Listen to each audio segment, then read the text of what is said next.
You tell yourself you miss them. Their voice, their presence, the way they used to exist in your life so effortlessly. But if you slow down long enough to listen to the ache, you'll notice something quieter beneath it.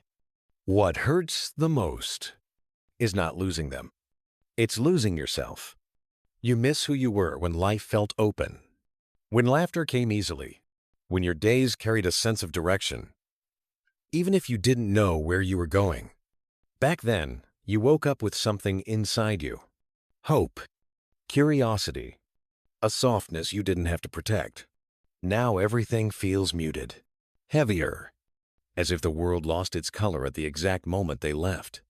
And you keep asking yourself the wrong question. You ask, why can't I move on from them? But the real question is, why did losing them feel like losing me? Psychologically, we don't just form attachments to people. We form attachments to versions of ourselves that emerge in their presence. Around certain people, parts of us come alive. We become more expressive, more playful, more confident, more seen. Your brain doesn't separate the person from the experience of being you in that moment. So when they leave, your mind doesn't just register heartbreak. It registers identity loss. Something familiar disappears. And the nervous system panics, because now it has to answer a terrifying question. Who am I without this connection? This is why heartbreak feels disorienting. Why it feels like you're floating without gravity. Why you crave memories even when they hurt. You're not holding on to the past because you're weak. You're holding on to it because your mind is trying to stabilize itself. And if you grew up learning that love had to be earned, that attention came and went, that closeness was inconsistent, then love didn't just feel good. It felt necessary. Your nervous system learned early that connection equals safety. So when someone chose you, stayed with you, saw you, even briefly, your body finally relaxed. Not because they completed you, but because you stopped bracing for abandonment. This is attachment, not obsession. And attachment doesn't fade just because logic tells it to. From an evolutionary perspective, this makes even more sense. For most of human history, losing connection meant danger. Isolation meant vulnerability. Survival depended on belonging. So the brain evolved to treat separation as a threat. That's why longing feels urgent. Why memories replay without permission. Why your body aches even when your mind understands. Your brain isn't romanticizing the past. It's trying to protect you. This is also why you don't just miss the good moments. You miss the feeling of being someone who mattered. You replay conversations.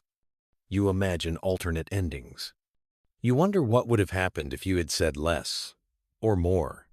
Not because you want them back exactly as they were, but because you want to return to the version of you who hadn't yet learned how fragile connection can be. Pain becomes familiar, and familiarity feels safer than the unknown. So you cling, not to them, but to the identity that existed when love felt possible. And here's the part most people never say out loud. If your sense of self collapses when someone leaves, it means parts of you were outsourced. Not intentionally, not consciously, but slowly. You gave pieces of your identity a home outside yourself. They became the witness to your becoming. So when they left, those parts didn't know where to go. But this doesn't mean you were wrong to love. It means you loved deeply, and depth always leaves an imprint. Healing doesn't begin by forcing yourself to forget. It begins by asking something gentler. What part of me was alive then? And how can I welcome it back now? Was it your openness? Your ability to feel deeply? Your hope for the future? Your courage to be seen? Those qualities were never theirs to take. They were always yours. They didn't create them. They revealed them. You don't need to erase the past to move forward. You don't need to rush closure. You just need to stop confusing absence with emptiness. You don't miss them. You miss who you were. Before you learned to armor your heart, before you learned to disappear for love, before you mistook connection for completion. That version of you isn't gone. They're still here, waiting for you to come back to yourself, slowly, patiently, with the same compassion you once gave so freely to someone else.